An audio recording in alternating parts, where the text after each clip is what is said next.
welcome to mini episode 133 of Real Life Ghost Stories. And I have 4 spooky stories for you today, and the last story comes from June the 19th, 2021, and story number 1 comes from Martin. When I was only a few months old, me, my mum and dad moved to a small town in Sunderland called Hilton Castle.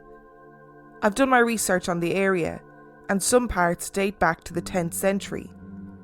I was told when I was younger that at one point there was a huge battle in the area, and there are possibly a lot of unidentified bodies buried under all of the houses. I lived in Hilton Castle about 26 years, and we never discovered any remains, but that doesn't mean it's not true.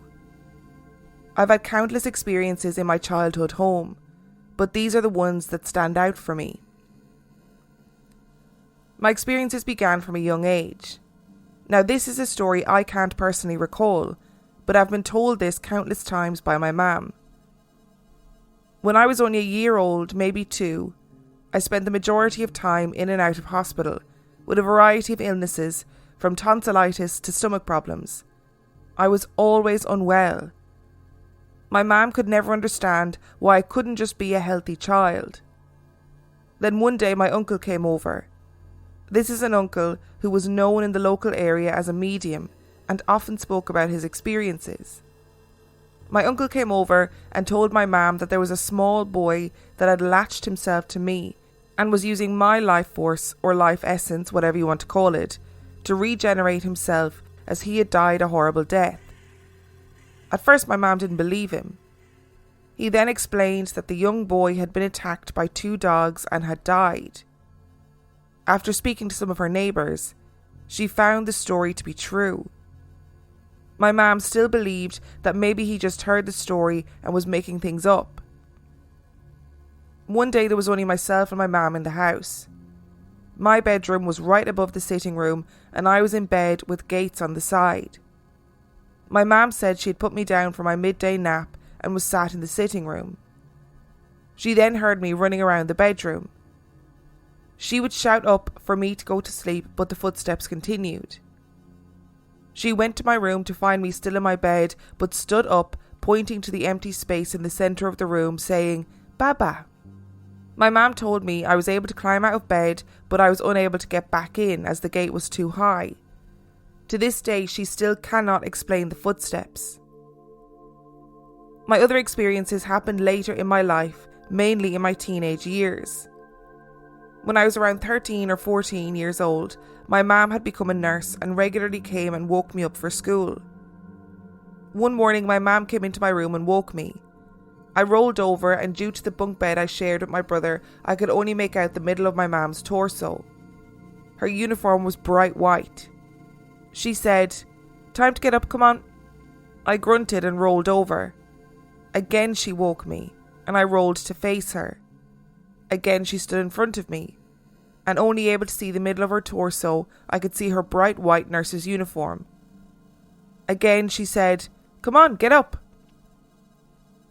I grunted and said, "Fine, stop getting at me." After rolling out of the bed and getting dressed, I left my room and walked past my mum and dad's room, which was on the right.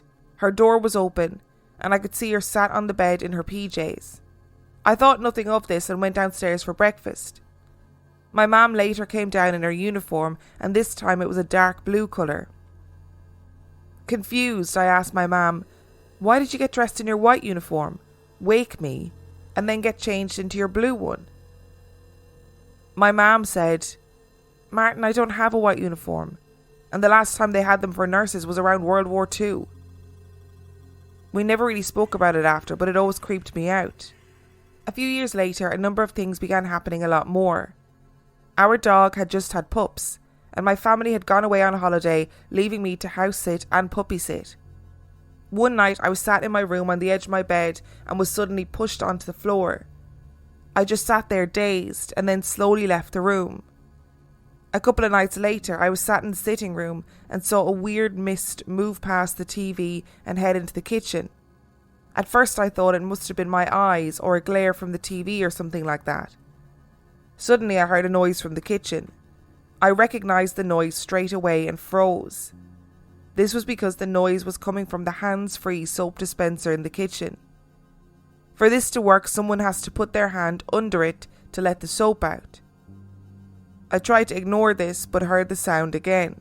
When I went into the kitchen, there was a small puddle of soap under the dispenser. I quickly cleaned it up and sat back down.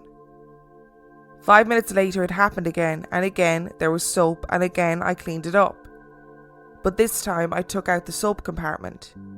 15 minutes went by and there was that sound again.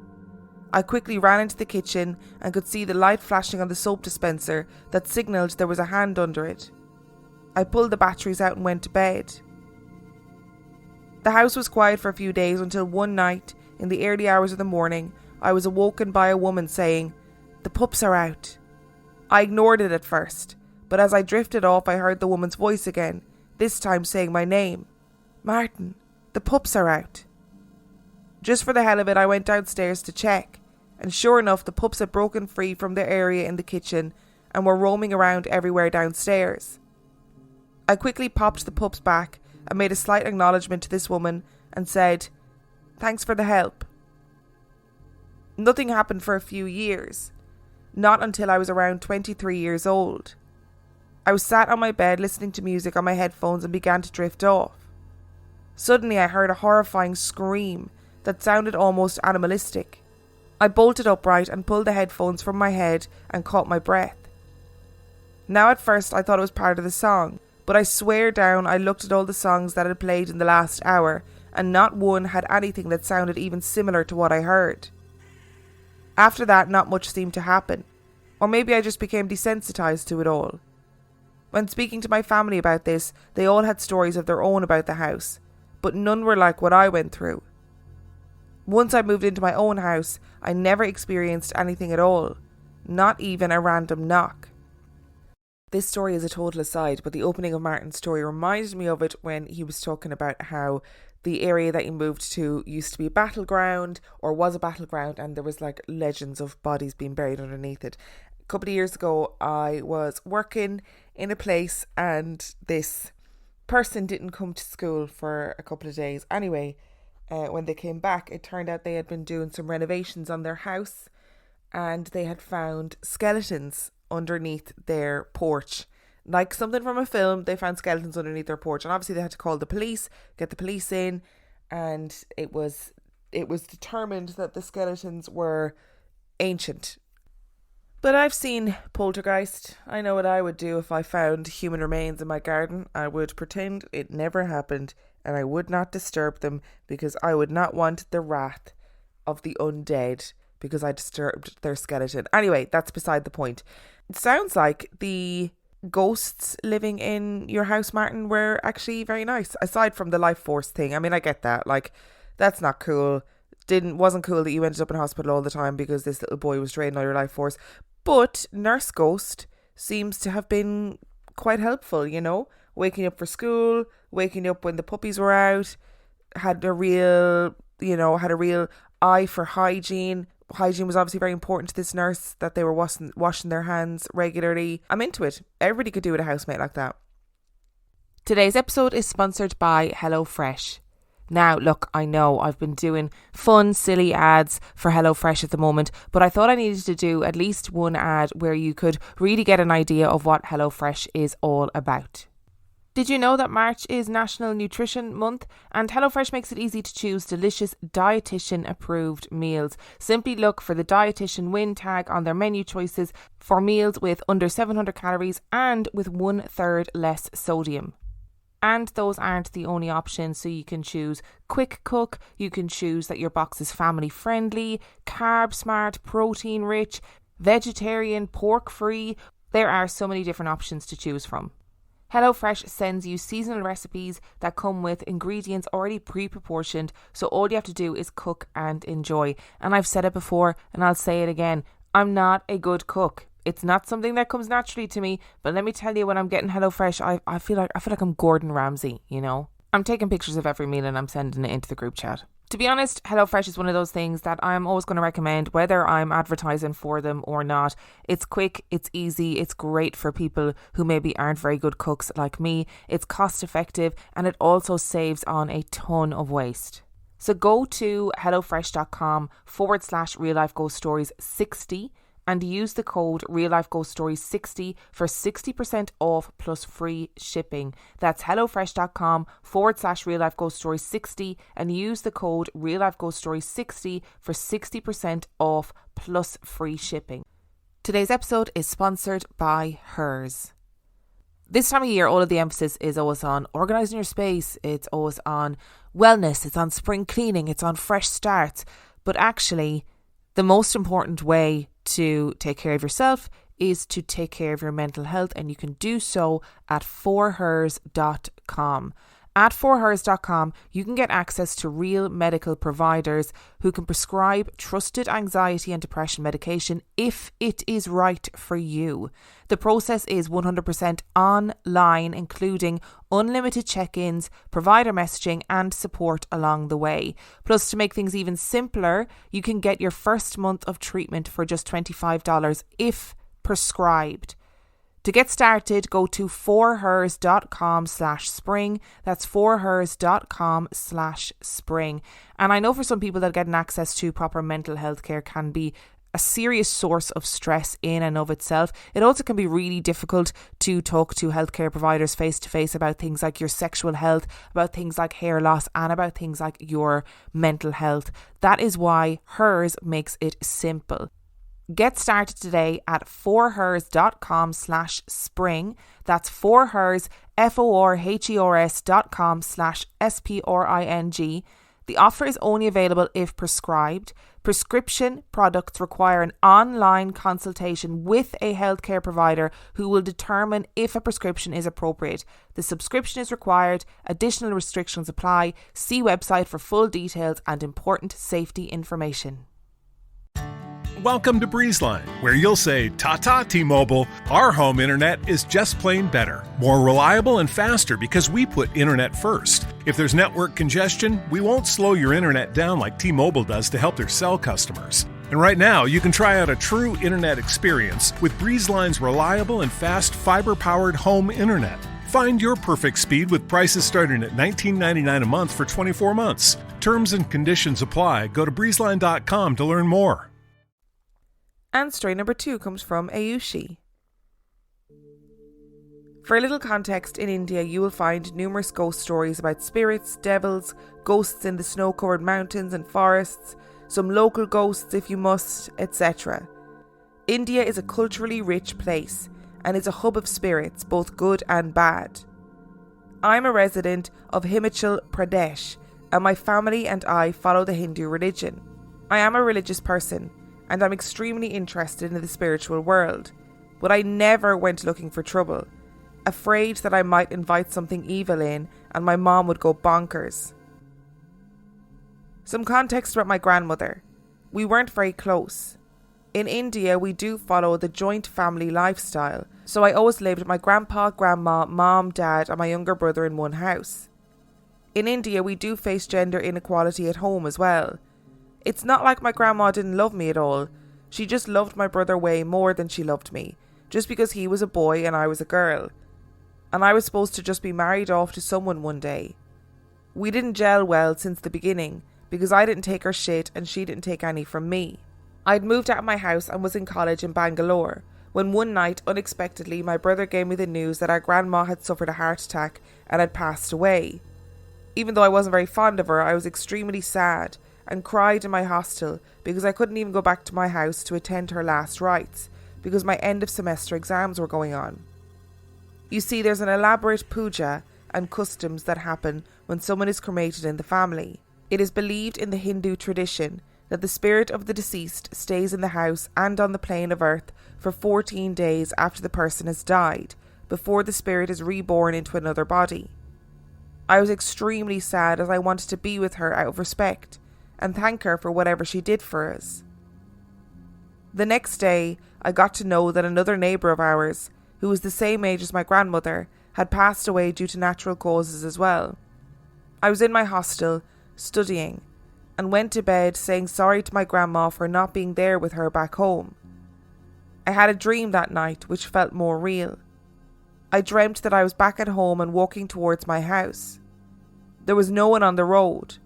All the shops were closed and the sky was orange in colour. Everything around me had an orange hue to it. Close to my house was a tiny playground where all the children from the neighbourhood would get together and play. The children were playing in the evening as usual, and then I saw my grandma and the uncle who had passed away in the same playground. They both appeared to be translucent and were glowing, and they were just standing there casually looking at the children play. The children didn't seem to notice them, and I realised that they were invisible, but I could see them. I called out in a low voice, confused. My grandma looked at me and was pleasantly surprised. She started walking towards me, literally hopping like a little girl would out of excitement. When she was alive, she always walked with a limp because of her knee issues, and she also had asthma. But as she walked towards me, she walked perfectly fine. She wasn't breathing heavily and looked 10 years younger than herself and 10 times prettier. She was glowing. She asked me in Hindi, "Can you see us? Can you see me?" I was surprised but not scared, and I said yes. She held my hand and took me to the other end of the playground, when I noticed that the children could see me but they couldn't see my grandmother. We stood there talking. She told me how she knows I can't come home to say goodbye because of my college and that she wasn't upset with me. I asked her how she was doing, and she replied that she didn't have asthma now, she walked perfectly well, there was no pain, just happiness, and not to worry about her. She looked extremely happy and vibrant, and as she said this and was hopping like a little girl, I knew she was actually happy. As we talked, the orange sky started to become pink in colour. She looked up at the sky, touched my face and said, "Go back to sleep now." And I woke up in my hostel room. I have had good dreams, nightmares, weird dreams, but whenever I woke up, I had a clear realisation that I was dreaming. But this was different. I felt extremely calm and at ease, and it felt so real that I knew it wasn't a dream. I actually met my grandma and she wanted me to know that she was okay. In India, we have lots of relatives, some immediate family, some others. This story is about my aunt who died an untimely death in a car accident. We weren't very close, she was just kind to me. The house where I live is on the 2nd level. In the house below mine lives my dad's first cousin and his family. Due to a family dispute in his house, my aunt had a huge room which had most of her belongings and her stuff, but the room remained closed because she lived in Delhi with her family. The family who lives there at the moment were interested to buy the room from her so that they could renovate their house and could use the space too. It was a legal battle, but I won't get into the details. When my aunt passed away, a few days later the family decided to pay off my aunt's family and use the room and start renovating. As soon as they opened that room, my aunt started visiting me in my dreams. She always used to be sitting in that room and was telling me how it was her room and that people should stay away. I had never been inside that room and didn't know what was in it. But in my dream, I always saw my aunt sitting on a beautiful wooden chest. I was very young, in 7th standard, and obviously I got scared and told my mom and my grandma and explained every detail. My mom didn't believe me, but my grandma did, because she knew that chest belonged to my deceased aunt and told me to pray every night before I went to sleep. I kept getting the same dream over and over again. In one dream, I decided to say that I was getting scared and that she should stop telling me this because I can't help her. She told me very lovingly that I shouldn't be scared of her and that she would protect me. The next day, I was arguing with my mother and the fight escalated. It was very common for Indian mothers to beat their children if they disrespected them, and the same thing happened. My mother rushed towards me in anger. I saw her coming and suddenly I could see what was happening, but I couldn't control my body. I held her hands and twisted them, and I saw her screaming in pain. I could see all of this, but it wasn't me who was doing it. I saw my grandma sitting a few feet away from me and heard her muffled screams asking to let go of my mom, but I couldn't. I gathered all the strength in me and shouted, "No!" And instantly I gained back control of my limbs and let go of my mom's hands. I noticed my mom was scared and sad, and she saw I had no idea what happened. If I would have done this in my full consciousness, my mother would have beaten me black and blue, left, right and centre for even daring to hit her physically. But my mother just walked away. and no one ever talked about what happened that day. That night, my aunt came to my dream and said, "Look, I did protect you," but I was mad at her. I told her how I could not help her and she should leave me alone. I didn't want her around me anymore. After that, I never saw my aunt or felt her around me again. We had another story very recently that dealt with death in the Hindu religion in terms of the death cultures and beliefs around people staying around, or the spirit of somebody staying around for a certain number of days after they have died. 14 days, I think it was. And that is really interesting. I didn't know that. I actually know very little about the Hindu religion in general. But I love hearing about other people's death cultures and other countries' death cultures and other religions' death cultures, because I find death culture really fascinating, and our beliefs around death and what happens after people die. And it does sound like these people found a way to approach you in their dreams, and for whatever reason to have that closure, to have those apologies, or to try and get something done. And I think that's always a really interesting topic to talk about, is how is it our psyche, like is it our brain telling us that this person is okay and telling us what we need to hear, or is the dream world a different method of communication? Who knows? And story number 3 comes from Ian. I woke up late one night. My room was quiet and my bed was comfy and warm. I didn't feel any dread or like I was being watched, like I hear so many people say. I just happened to wake up. As my eyes adjusted to the light in the room, I saw the figure of a woman hunched over on the floor between the foot of my bed and the wall.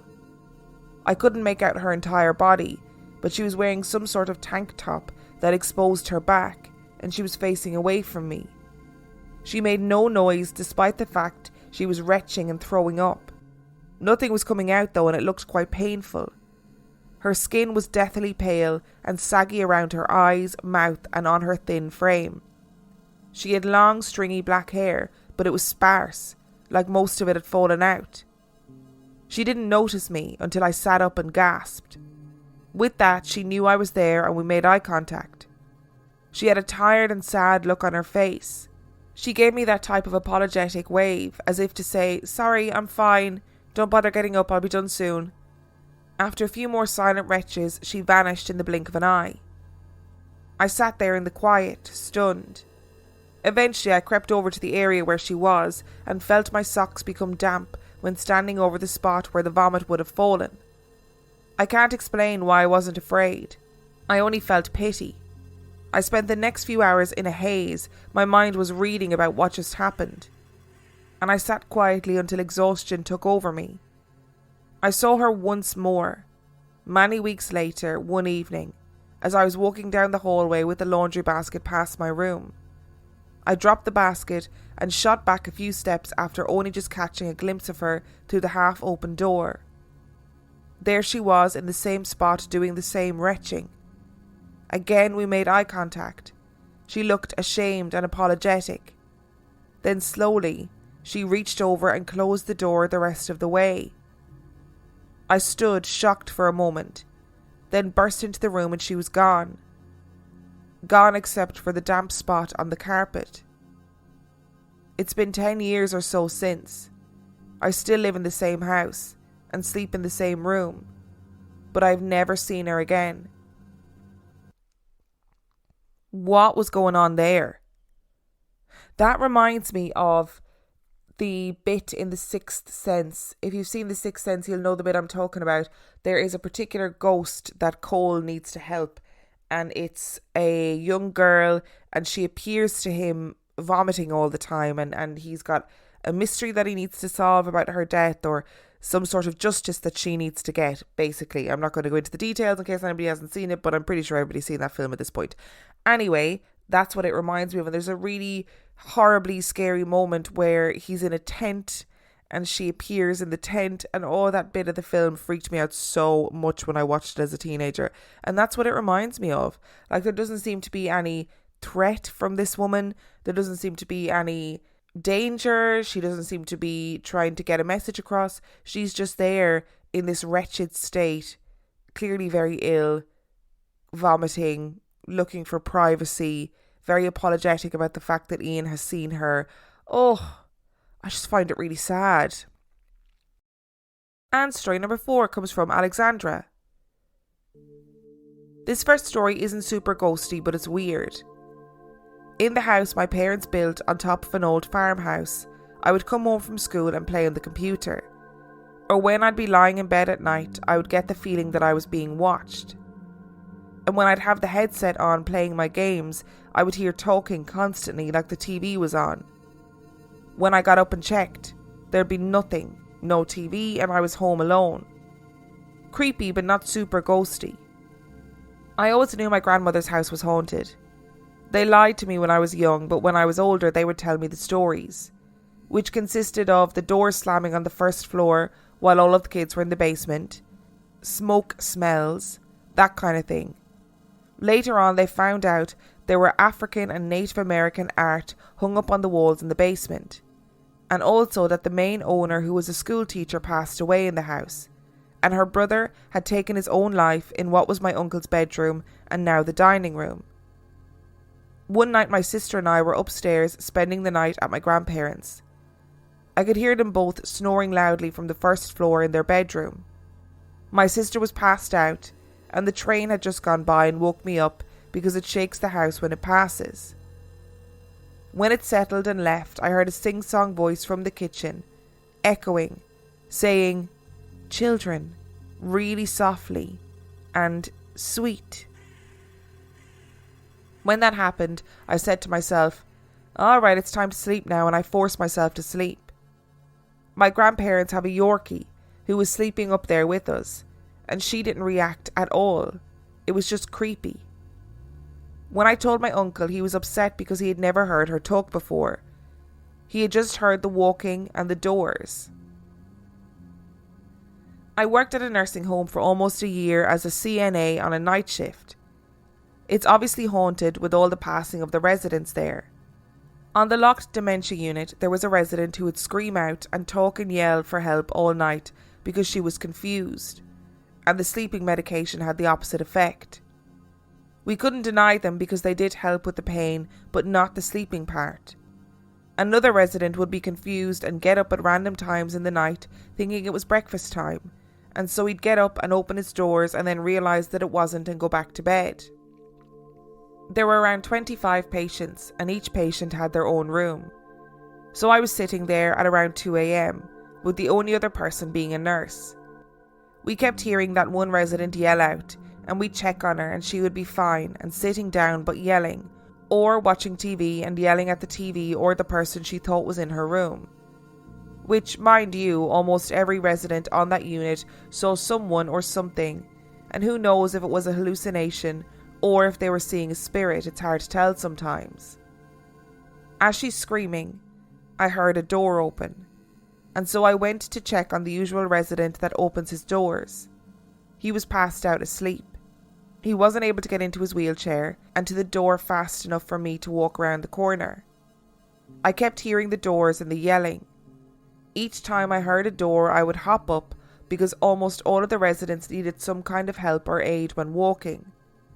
No door would be open though. Then I heard somebody yell, "Help!" really loudly, and I shot up and started looking around. The nurse, startled, asked what I was doing, and I said I was going to find out who yelled help. She said nobody yelled anything, and she'd been hearing the help yelling from that specific resident all night, but not at that time. Another time I saw a shadow lady creepily hunched over walk into a room from a hallway that only had 2 residents in it at that point, and they couldn't walk. So that shocked me. And it was during the evening at like 5 p.m, and the other aide I was getting the report from didn't see it. I saw the ghost from a recently deceased woman who had passed maybe 6 hours before. The ghost appeared from the left side behind a nurse I was talking to and walked towards the hall lights. The nurse on my unit did not see the ghost and didn't feel anything. To chart on the residents, there were 2 big touchscreen computers, and they were next to the residents' rooms. I was on the long-term unit and everyone was asleep. My unit nurse had stepped out for a break, so I was the only worker there. When I was charting, I saw someone go out of the room, but the person was Misty. I didn't feel scared by it, I just accepted it, and continued, but I turned on music afterwards. When the nurse arrived, she asked if anyone had gotten up. I said no, but that I'd seen a ghost come out of a person's room, and she looked at me horrified. I worked briefly at another hospital, and on the 4th floor rehab unit, the lights would flicker on and off all the time when I was there. I would mess with the bulb to fix it, but it didn't fix. We were moved to the 7th floor because of COVID overflow, and they needed the 4th floor. On the 7th floor bathroom, the same thing happened. When I moved to my house in North Carolina, the downstairs bathroom light flickered, which leads me to my 4th story. When I moved to North Carolina, I moved into a military base as my husband is a Marine. I moved in a day or two later than my husband, and ever since I moved in, the bathroom light flickered. It didn't for him when he moved in, so I figured it was something that followed me from the hospital, but it never felt negative. It continued for a month or so. When I went to pee down there, it would act up crazily, and I would say, "Hey now, we don't need that, stop it please." And sometimes it would stop. Sometimes I would just turn off the lights and pee in the dark. One night, as my husband was beside me asleep and snoring, and the cats were in the bedroom, I heard a child's voice of a boy say, "Come on, please." When I woke my husband up, I asked if he had said anything, and he said no. And of course he didn't, because he was snoring. Since we share a car, in the morning I took him to work and I told him about what had happened. And he said, "We'll worry about it when we start smelling eggs and start hating each other." And from then on, the lights flickered a bit. And now, almost 7 months after moving in, the lights don't flicker, but maybe once a week. I also played with the little boy from Waverley Sanatorium. In a group of 10 or more, we were passing a ball around, and sometimes it would go to the person it was meant to go to, and sometimes it would go in complete circles and go completely left and right. Also at Waverley, my friend got scratched, and a huge bruise of a hand was on her thigh. It also had an extra digit, which was weird. She'd seen the creepy spirit who climbs the walls chasing her between door frames. I didn't explore that floor. I just played with the boy. Alexandra, it sounds like you've had a lifetime of weird, spooky stuff following you around. And I mean following you in the best possible way. I don't mean in a stalkery way. I mean, it just sounds like you're obviously sensitive to it, and that you are hearing and seeing these things more so than the other people around you. And like I've said before, I do think it's kind of inevitable for nursing home staff and for staff in certain hospital wings to see and hear things more than other people, because you're living in a really intense environment that deals with death all the time. And I think when you're dealing with death all the time, it's kind of inevitable that weird things are going to happen. Thank you so much for listening to today's episode. Thank you to Martin, Ayushi, Ian and Alexandra for sending in your stories. Remember, the last story came from June the 19th, 2021. If you would like to know anything about real life ghost stories, you can find out everything you need to know on reallifeghoststoriespodcast.com. And on that note, I shall see you next time.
over to Meijer for a happy Easter. We're serving up low prices on Easter favorites, like Meijer Spiral Sliced Ham for just 99 cents per pound. Limit 1. Find all your fresh sides for less. Plus rolls and desserts in the Meijer Bakery. Plus, find more in one stop, like sweet deals on treats and toys. This week, earn 3,000 points for every $30 you spend on toys with M-Perks. Shop the same low in-store prices online and get more for your money at Meijer. Exclusions apply. See all the deals in the Meijer app.